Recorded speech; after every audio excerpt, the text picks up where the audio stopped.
Modena, Italy, 1947. The school bell rang, but Luciano didn't rush out with the others. He stayed behind, humming quietly in an empty hallway, his hands buried deep in his coat pockets. At 13, he was awkward, soft-spoken, and always humming, as if there was a secret inside him he couldn't say out loud. Most teachers overlooked him. He wasn't the brightest, the boldest, or the fastest, but when he sat alone at the back of the class, he would tap rhythms on the desk with his fingers, his breath sinking to melodies only he could hear. And one afternoon, someone noticed. Ms. Bellini, the school's aging music teacher. She had seen hundreds of students come and go, but when she passed Luciano's classroom that day, she paused. That hum, it was raw, off-key, but honest. She stepped inside. "Luciano," she said gently, "what were you humming?" He froze. "Nothing." She smiled. "Nothing never sounds that beautiful." The next day, she handed him a tattered sheet of music. "Learn this. Come see me after school." He didn't know why, but he folded the paper carefully, as if it mattered more than anything he'd held before. That night, he sat by the window, sheet in hand, and for the first time in his life, he imagined what it might feel like to be heard. Ms. Bellini's music room was small, dusty, and always cold. But to Luciano, it felt like a cathedral. He stood near the piano, music sheet trembling in his hand. She asked him to sing. He didn't, not at first. So she closed the door, sat down, and said, "No judgment." No applause. Just truth. He opened his mouth. A few shaky notes slipped out. They cracked, collapsed, vanished. But Ms. Bellini didn't wince. She leaned in as if she could hear what he meant, not just what he sang. Then she said something that would echo for the rest of his life. "You don't have a voice, Luciano. You have a home. You just don't know how to live in it yet." The next week, she asked him to stay after class. Then again, and again. Each day, she pushed a little more. Breath control, Italian diction, posture, stillness. But more than that, she asked about his heart. "What are you afraid of when you sing?"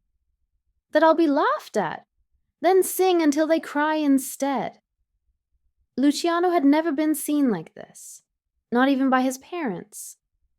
And though he still sang softly, something inside him was growing louder.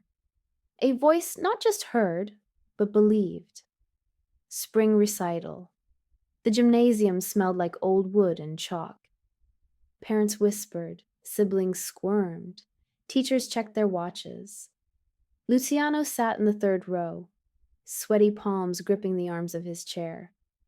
He wasn't supposed to perform. He hadn't even told his parents he'd practiced. But as the final student fumbled through a piano piece, Ms. Bellini stepped onto the stage and cleared her throat. "Before we end, one more voice." Heads turned. Luciano froze. "Luciano, would you join me, please?" Time stopped. His heart thundered. He felt like a mistake about to happen in front of everyone, but Ms. Bellini's eyes found his, steady, calm, a silent promise. "I'll be right here." He stood, walked to the piano like a ghost. The room shifted, breaths held, and then he sang. The note was thin at first, afraid, then clearer, then full. By the third phrase, even the coffers in the back went quiet, and when he hit the high note, it didn't shake, it soared. People didn't clap at first. They stared, as if they'd just seen something impossible.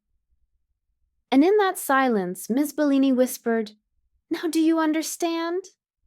Luciano looked out over the hushed crowd. They heard me. The following fall, Luciano arrived at school to find the music room door locked. The hallway was quiet, too quiet. A note pinned to the wall read, "Ms. Bellini has retired due to health reasons." He didn't move. He didn't go to class. He just stood there in front of a closed door that once opened him.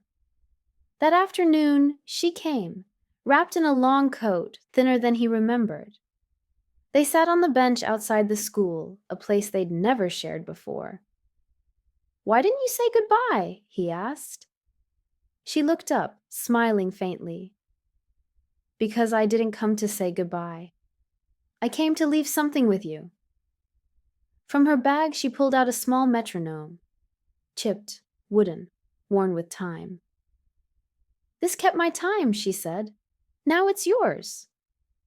Luciano took it carefully, as if it might shatter in his hands. She reached for his shoulder. "One day I'll sit in a theater and they'll say your name. Not because I told them to listen, but because they couldn't help it." He blinked hard. "Promise me something," she added. He nodded. "Don't sing to impress. Sing to remember who you are." She left that evening. No applause, no fanfare, just the quiet rhythm of her cane on the pavement. And in Luciano's pocket, the beat of a life that had just begun. Years passed. Luciano became a name that echoed across theaters, from Milan to New York. Standing ovations, roses thrown, curtains drawn. But every time the lights dimmed, he thought of a cold classroom, a piano, and a woman who once asked, "What are you afraid of when you sing?" He had everything now. The tuxedos, the critics, the gold-framed posters. But backstage, in every dressing room, sat that same chipped wooden metronome, still ticking. At La Scala, after a breathtaking performance of La Bohème, a journalist asked, "Maestro, what drives you?" Luciano smiled softly. "A promise I made to someone who believed in my voice before I even had one." He searched for her for years, letters unanswered, addresses gone, whispers of a small village, a rumor of illness. But he never stopped looking, because no standing ovation ever matched the silence of that empty seat in the 5th row. He found her in a village outside Modena, a small stone house with ivy crawling up the walls. No phone, no fanfare, just a window always cracked open, as if waiting for a sound. Luciano knocked gently. A younger woman answered. Her eyes widened when she saw him. "She's very weak now," she whispered, "but she knows your name." Inside, the room smelled of old books and lavender. Ms. Bellini lay in bed, eyes closed, too frail to speak. He sat beside her, took out the metronome from his coat, still ticking, placed it on her nightstand. "I kept time," he said softly, "just like you asked." Then he stood, walked to the center of the room, and sang. No orchestra, no microphones, no crowd, just him, her. And the same aria he sang at 13, the one that made a dusty gymnasium hold its breath. Her eyes opened, just barely. She smiled. A tear slipped down her cheek. And in that moment, Luciano felt something deeper than applause. Completion. Later, as the sun set behind the hills, he stepped outside. The young woman followed. "That was beautiful," she said, "but why come all this way for one voice?" He looked at the sky, the same sky that once hung over a school rooftop and a terrified boy. "Because I was never singing to the world," he said. "I was singing to her.